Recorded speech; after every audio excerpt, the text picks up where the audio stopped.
I'm not giving up, I'm just pivoting.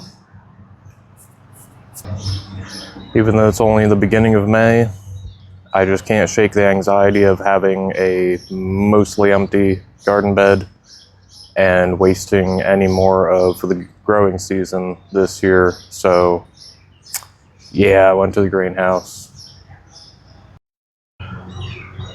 Last weekend I had a heck of a panic because I realized that everything that was in the greenhouse was really suffering from the heat.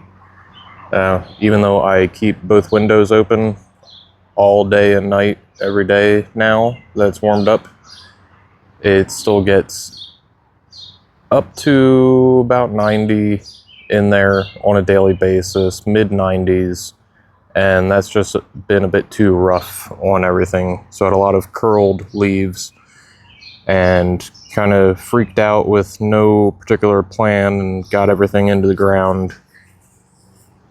There's no real organization other than keeping things together. And so far, most everything is doing all right, though I do see something has been nibbling at this cucumber here. Maybe it's that guy right there. I don't know. But the pumpkins have been growing in here all right. And honestly, that's about it. Nothing's really taking off, and that's part of my anxiety, because I would really like baby Roma tomatoes, but I don't see any. I would like red cherry tomatoes, but I don't see any. Really, it's just that I don't want to waste too much of the season hoping and praying for anything to grow. Sunflowers, however, aren't doing too bad. The uninvited guests in the bed are doing well, although something might be munching on some of those. The ones directly into the yard seem to be growing all right. These are getting bigger by the day, though again, something's chewing on that leaf. And earlier today, I went ahead and planted the shorter sunflowers out in the front yard, directly into the yard. So that was interesting. We'll see how those turn out.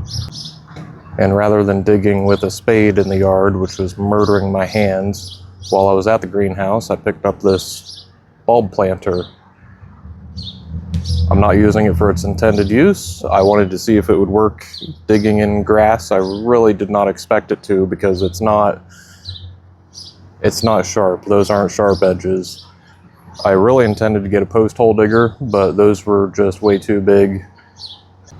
And I did not want to deal with gigantic holes in the yard, because I already don't have dirt to fill around where I'm planting the sunflowers. So I went ahead and gave it a shot, and surprisingly, if you twist it enough, it does take a lot of twisting, but it actually does work directly in the yard. So that's going to make my sunflower domination much easier going forward. As far as the greenhouse goes, it's looking pretty empty at the moment. I do still have several batches of sunflowers going in here, and today is going to be another day of starting another batch. I do still have several vegetables that I'm still trying to start, and I'm going to keep trying to start them, but with how little luck I've had, especially with peppers. What is the deal with peppers? Can't grow them to save my life. And that's why I went to the greenhouse, and that's why most of what I got at the greenhouse was peppers.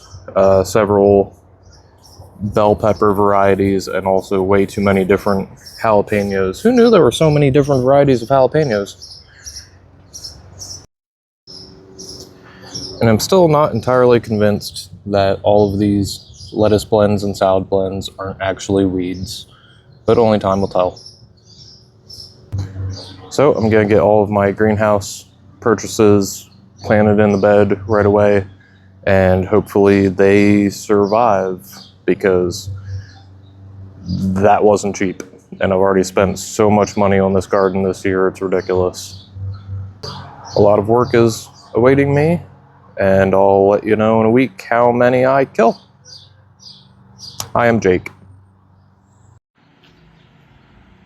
A wise man once told me, proper planning prevents piss poor performance. I forgot that I had bought more watermelon and cantaloupe at the greenhouse until I had already filled up the back with tomatoes. And I can't put them all the way down there because then the greenhouse is in the way. So I guess I'm gonna have to put them up front here and just deal with them vining over the sidewalk again. Fun.